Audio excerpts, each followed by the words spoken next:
Every time you get behind the wheel, you are entrusted by the public to drive safely and responsibly. But driving carries inherent risks.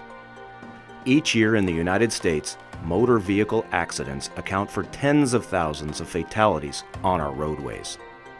It's important to note that driver distraction, specifically from cell phone use, has quickly become a leading cause of accidents.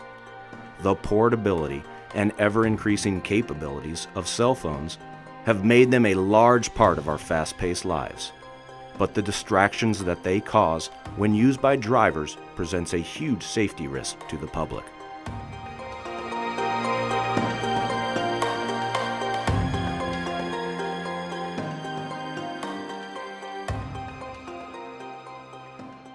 You are about to hear from a man who experienced firsthand how dangerous and devastating it can be to become distracted while driving.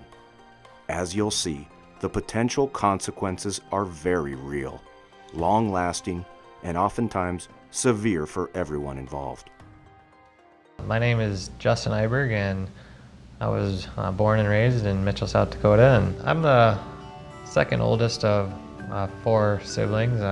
Grew up on a second-generation family farm.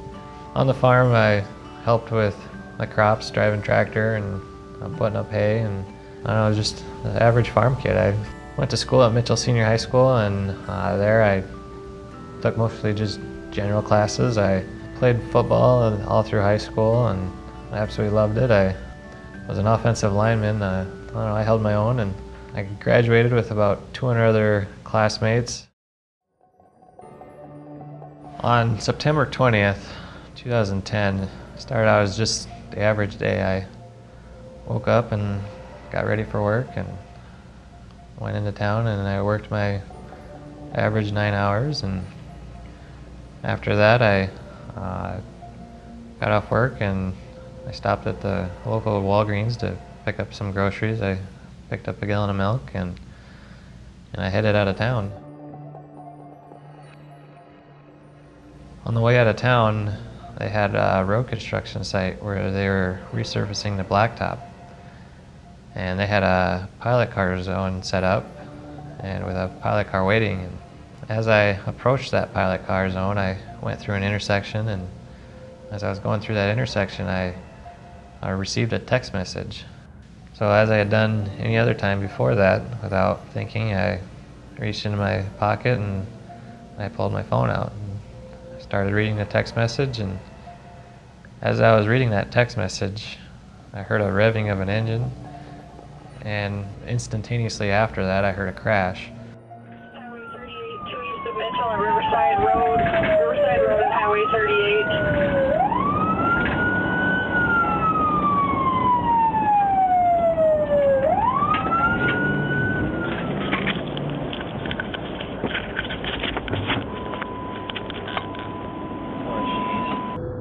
That day I crashed into 2 vehicles and a motorcycle. The first one was a car, and behind that car was a neighbor driving his pickup. And between that pickup and my pickup was John on his motorcycle. I crashed into him going roughly 55 miles per hour. The ambulance took him from the accident, and on the ambulance ride to Sioux Falls is when he had actually passed away. A month later after the accident, I had received a phone call, and it was from the county sheriff asking me to turn myself in, and so I turned myself in at the county courthouse, and I was indicted with 2 charges. The first was a second-degree manslaughter, which is a Class 4 felony with a maximum of 10 years in prison. And the second charge was reckless driving, which is a Class 1 misdemeanor with a maximum of 1 year in county jail. When the trial came, it was a 2-day process. I had to watch as all the witnesses got up on the stand and testified against me. After closing statements, the jury went into deliberation for about 3 hours. They found me guilty. The judge gave me the maximum, 1 year in county jail, and he took my driver's license. One thing that kind of went through my mind was all those little close calls that could have happened and should have happened, but you got away with. It caught up with me, and something did happen. So, and all it takes is just that one time. While some distractions can be just as dangerous as using a cell phone, it's the regularity of cell phone use compared to any other distraction that makes it such a problem on our roadways. In fact, at any one moment, approximately 660,000 drivers are using cell phones while driving. Additionally, cell phone use is reported in over 18% of distracted driving fatalities in the United States. And using a cell phone while driving slows your reaction time, similar to a person having a blood alcohol level at the legal limit of 0.08%.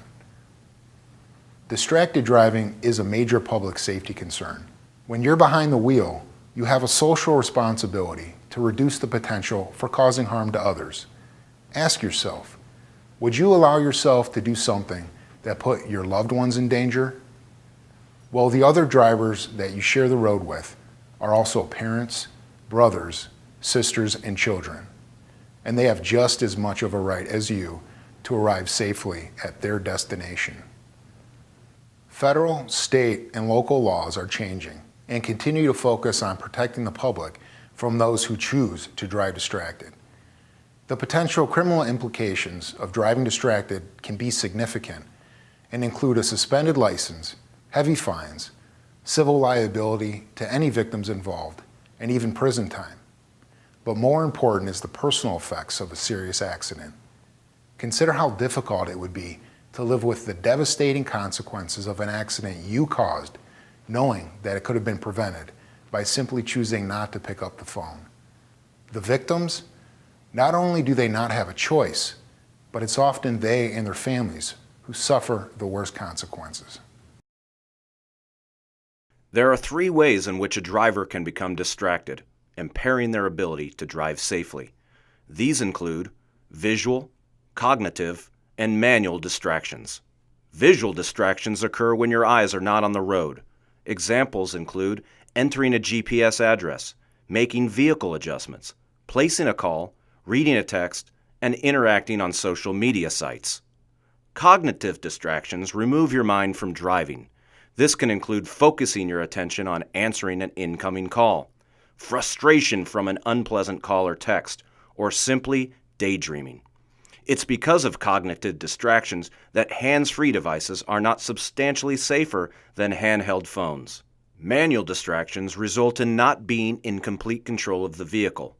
For example, taking your hands off the wheel to find your phone, eating a sandwich, making entries into your phone, or plugging in a power adapter.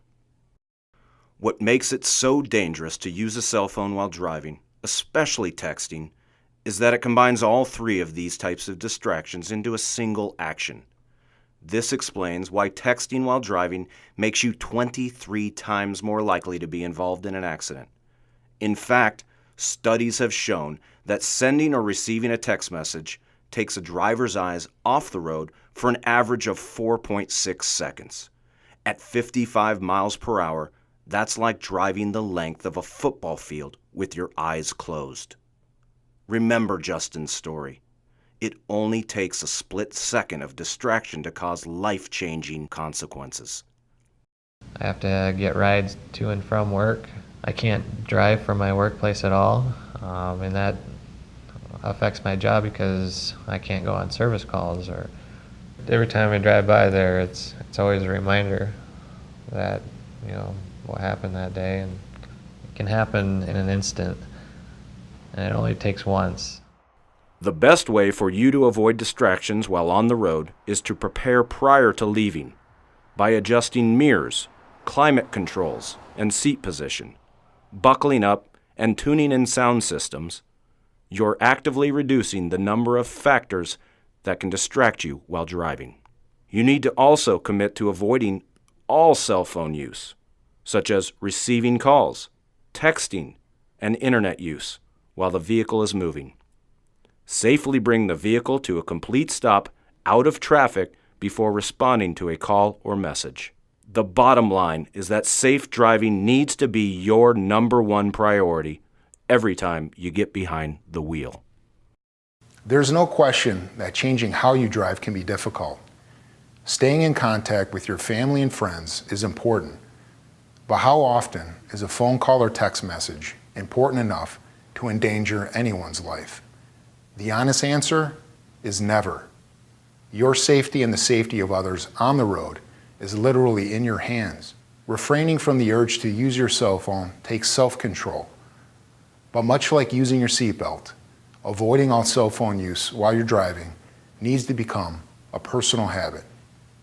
A few suggestions to help you avoid the dangers of distracted driving. If you're traveling only a short distance, simply turn off your phone until you reach your destination. Record a voicemail message that informs callers you won't pick up the phone while you're driving, and that you'll return their message when it's safe to do so.